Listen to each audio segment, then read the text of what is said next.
is make good music and not let it just be about my so-called credibility in the street. Right. Because it's already, I mean, what's already known don't need to be said all the time. Right. You understand what I'm saying? And we living in a different age where now it's not so much about your credibility or your background. It's more about actually having great content. So, when I'm making songs like That Could Be Us, it's just a good record. You understand what I'm saying? And then when you look at great artists, and I try to pattern myself behind great artists, they was able to do both. You understand? When you think about Pac, you think about Big, think about Hove, they was able to give you a street record and still give you a record for the ladies, or give you a record to make you think. So it's just about being well-rounded, and that's what I try to do. What made Maino calm down? Because when I moved up here in 2006, man, it was like you was beating up people every other week. You know what though? Real talk, I didn't really know no better. You see, because my idea and what I was seeing for what the game was, I was like, from where I was standing at, I was like, man, these dudes be acting like they really about that. I'm gonna show them. I couldn't wait to get in and show them that what it really was about. You understand? But then I had to understand that people don't really handle their problems like that.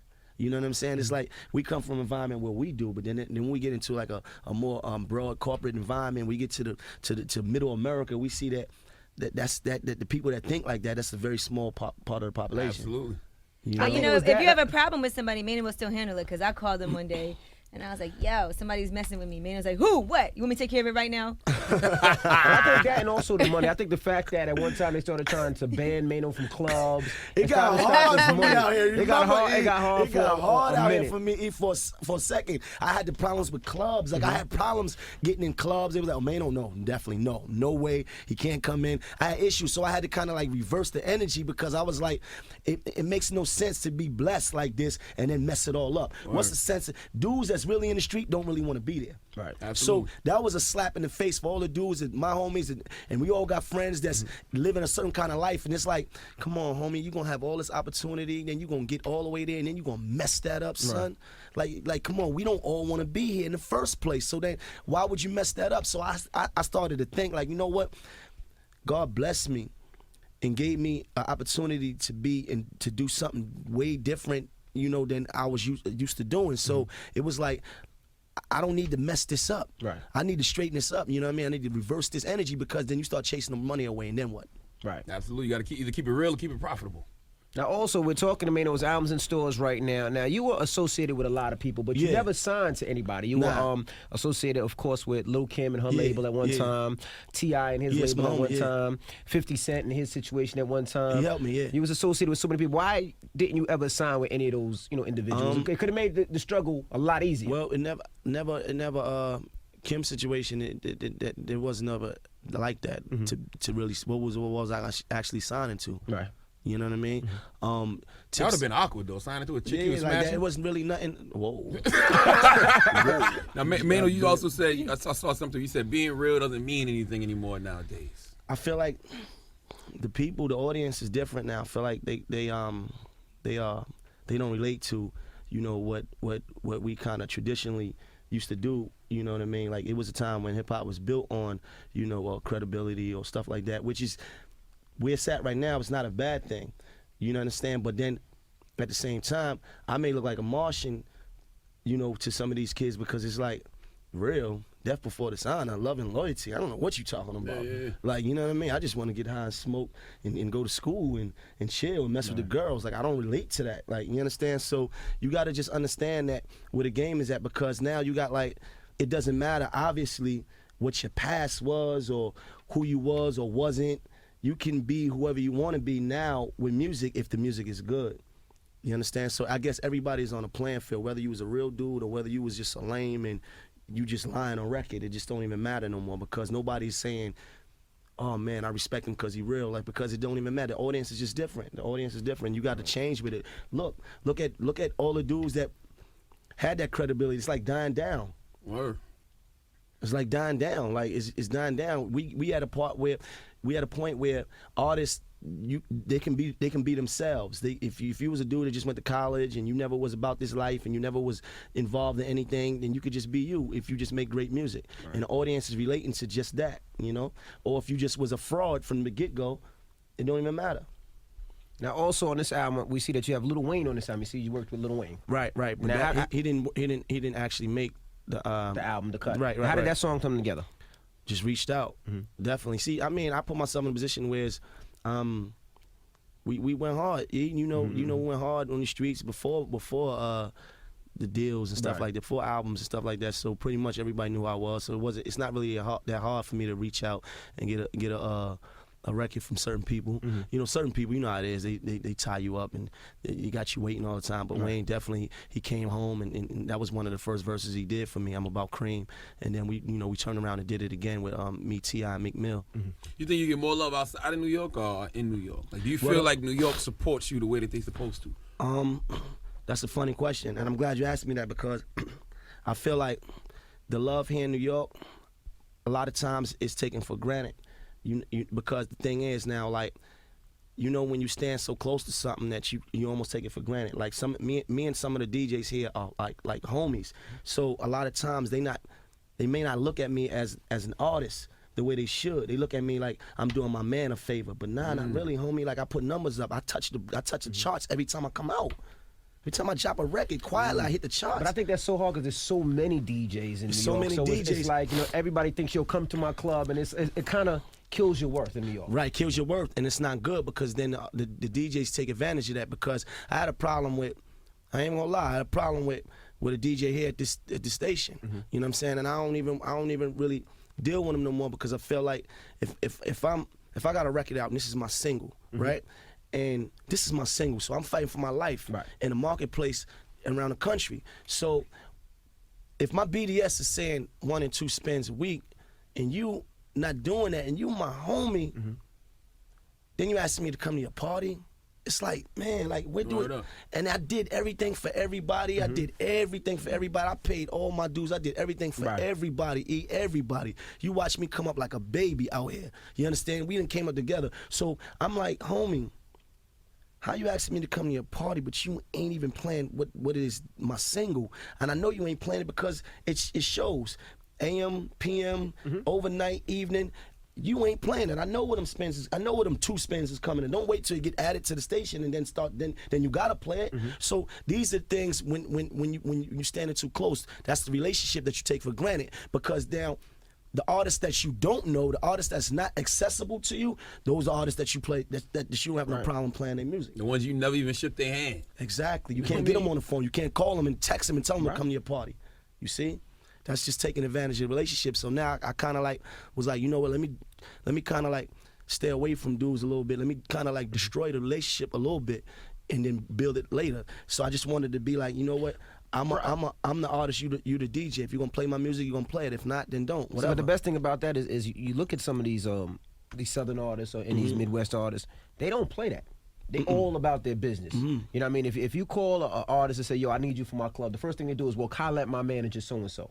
You know what I mean? And I feel bad for a lot of New York artists because I know New York artists get it all the time. And even when an artist comes to a venue that we do, we try to give them something because we know what you're worth. You know what I mean? And it's pretty. But how do you fix that? Do you move out of New York like a lot of New York artists are doing?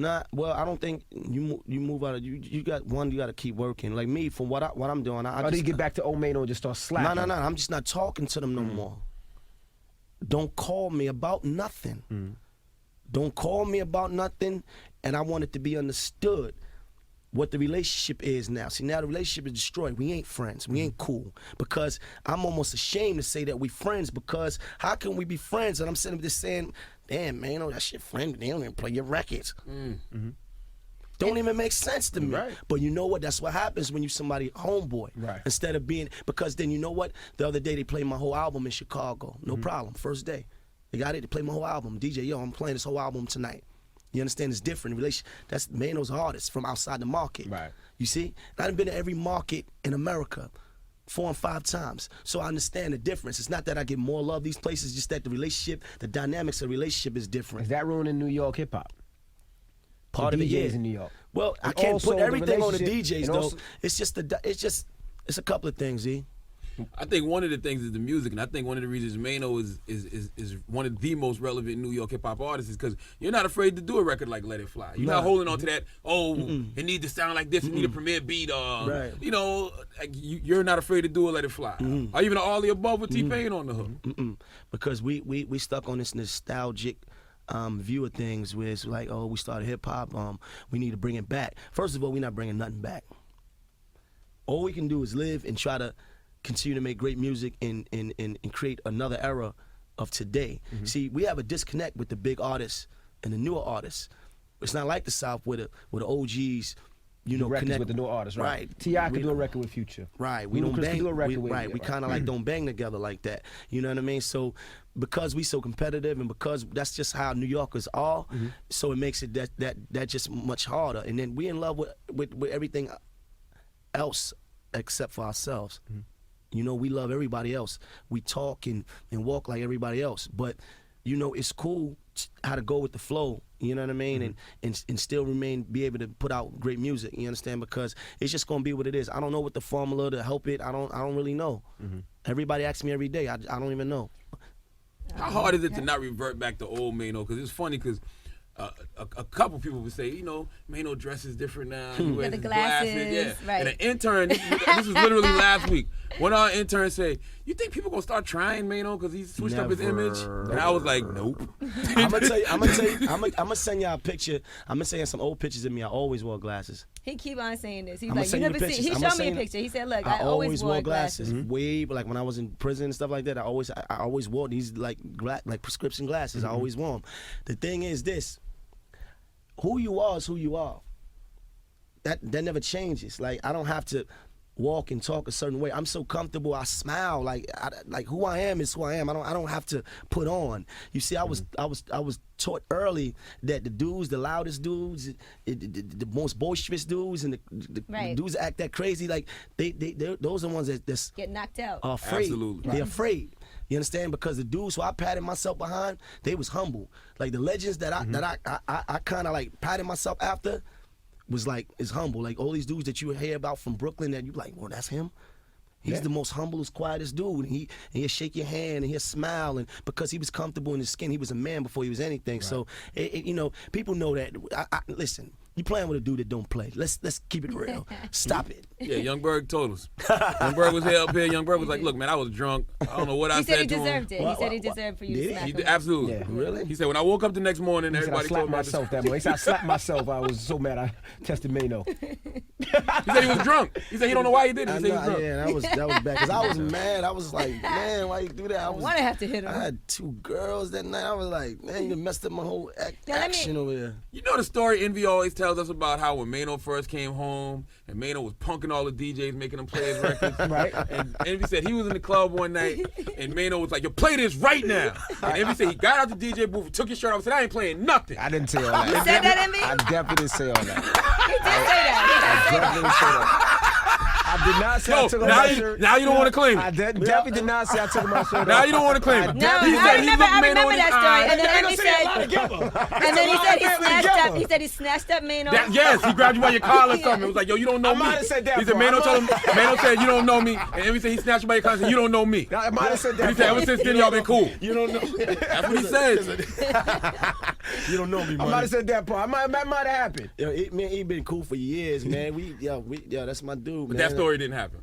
Man, he used to play. You know what it is, man? Like, I used to just come to the booth and just be like, not to Envy, but like, what up, homie? What's good? You know, like tap and give him some incentive. You know what I mean? Incentive, like, you know, what up? You know. It's good, you know. I got the new joint, right? You know, It's right here. Up next. Right here. I got that new joint, right? Yo, DJs were terrified of Maino. Stop it. Terrified Stop of it. Maino. Not Envy.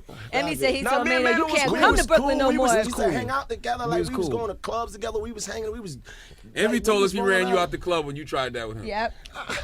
He said he told you can't come to Brooklyn. Can't come to Brooklyn. And he's from Queens. I told you can't come to Brooklyn. Now, me and I think Maino that was cool. happened, man. I think me and that Maino was happened, cool. We bro. never had a problem. Me and Maino used to go to war with artists out there. Yeah, man. Yeah, we almost got jumped. Yep. He told us that story too by Jim a lot of Jones. stories. Why y'all say the name? This is old news. We definitely almost got jumped. We almost got jumped one night. We almost got jumped. Maino, the album. Yeah, in Day stores After Tomorrow right is now. in stores right now. Make sure you get it. And it's the Breakfast Club on Power 105.1 Maino. Appreciate you hanging out with us. Oh man, it's love.